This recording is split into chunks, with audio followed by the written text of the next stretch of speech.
This week's portion, Tavo, contains the oldest midrash, rabbinic commentary, that we have in printed form.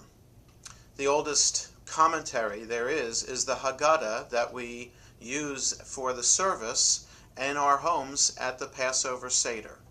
The middle section, after the youngest child sings Manish Tanah, there's a long section of rabbinic commentary about a section from the Torah.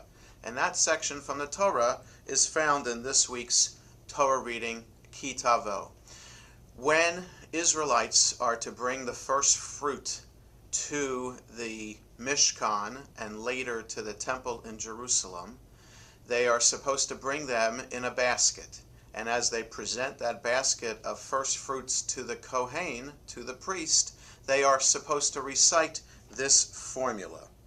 Arami Oved Avi, Vayered Mitzrayima, Vayagar Sham Bimte Ma'at, Vayhisham Legoy Gadol Atzum Verav.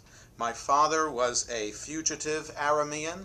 Some might recall the older translation. My father was a wandering Aramean. He went down to Egypt with meager numbers and sojourned there, but there he became a great and very populous nation.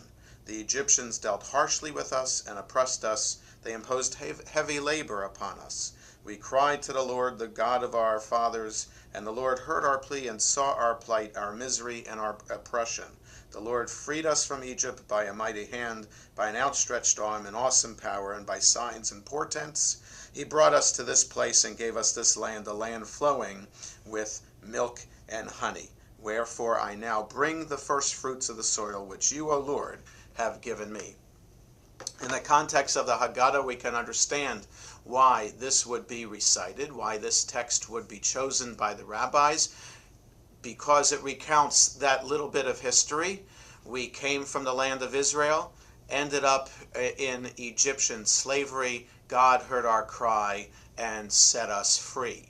That's what Passover is all about. But bringing the first fruits, the Israelites are supposed to remember that history of servitude as they also recognize the bounty of the land of Israel. This is a land, as this paragraph says, a land flowing with milk and honey. And so when the Israelites bring the first fruits, the fruit of their hands that they have worked so hard through the agricultural season, they put in sweat and hard work to ensure a bountiful harvest. They might think that it was all about them, all about the work that they did in order to produce such beautiful fruit. But by reciting this formula, they recognize, no, this is just part of the covenant. The Israelites are supposed to remember that the bounty is there because of their history and because of their relationship with God. It's a beautiful message, a beautiful religious and spiritual message about what working the land is all about. It isn't just about our own labor, it's about understanding that if we follow a covenant, if there is a sense that what we are doing fulfills a higher purpose, then what comes out of the land not only is the fruit of our work of that short-term labor, but is part of a longer process of being blessed, feeling blessed by God. Some might wonder why the wandering in the desert and the giving of the Torah was not mentioned in this paragraph. We were brought down to Egypt, we were slaves there, God heard our cry, took us out and brought us to this land. What about the 40 years? What about the giving of the Torah? 2,000 years of exile, we think, before the state of Israel was established in 1948, we think that Torah is the most important thing in our lives, not the land of Israel. But this paragraph reminds us of our agricultural and our spiritual connection to the land of Israel. We are not Jews just because we have a Torah. We are Jews because we have a land of Israel, and that's part of this covenant as well.